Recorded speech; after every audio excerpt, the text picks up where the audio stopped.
Vous êtes RSSI, vous êtes responsable en entreprise. Souvent, on ignore une partie très importante, la sécurité physique. Alors, ici, tout ce que je vais présenter ici sont à but éducatif. Donc, je ne serai en aucun cas responsable d'un encouragement d'activité illégale.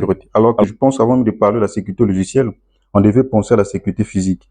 Je vais vous expliquer quelques outils que j'utilise souvent. En exploitant un réseau Wi-Fi, on ne se limite pas seulement à trouver le mot de passe ou accéder au panel d'adaptation. On va jusqu'à extraction du firmware si possible et ensuite l'analyser.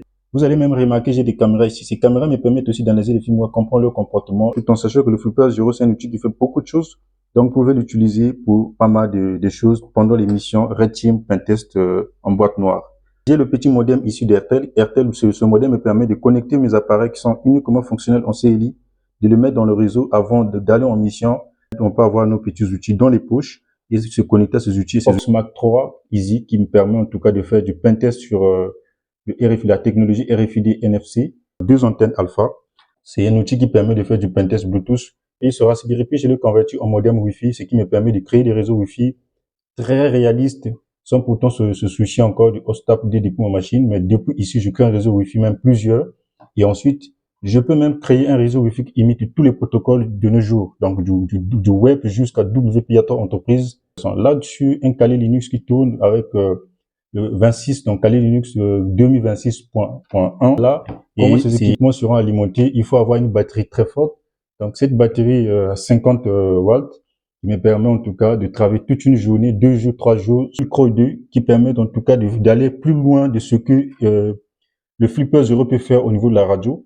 Une clé USB Live avec Tails là-dessus, une rallonge Ethernet. Il y a aussi le microchip. Alors pourquoi j'utilise microchip pour mes entraînements? Parce que je constate que microchip est vraiment utilisé et vraiment déployé au niveau entreprise. Donc savoir auditer les équipements microchip, savoir les configurer d'abord, les auditer, ce qui permet en tout cas de comprendre les vulnérabilités derrière, les vulnérabilités qu'on trouvera au niveau entreprise et comment les exploiter et mieux même comment les corriger parce que l'objectif c'est vraiment trouver des solutions aux vulnérabilités trouvées. Là aussi j'ai un téléphone donc c'est mon petit bijou je veux dire qui par exemple je veux tout simplement enlever tout ça, voilà, j'ai beaucoup d'applications là-dessus.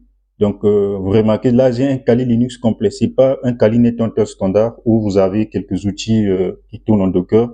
Mais là, tout le téléphone est uniquement en Kali Linux. Comme je disais tout à l'heure, on peut pas analyser les firmware sans avoir des bases. Et du coup, souvent, je m'entraîne avec du C, du C++, du Bash. Donc, en gros, et ne vous dites pas que là, quand vous sécurisez concrètement votre application, tout est bon, voilà, personne ne va rentrer. Mais est-ce que vous avez pensé toutes les possibilités d'entrée qu'on peut y avoir?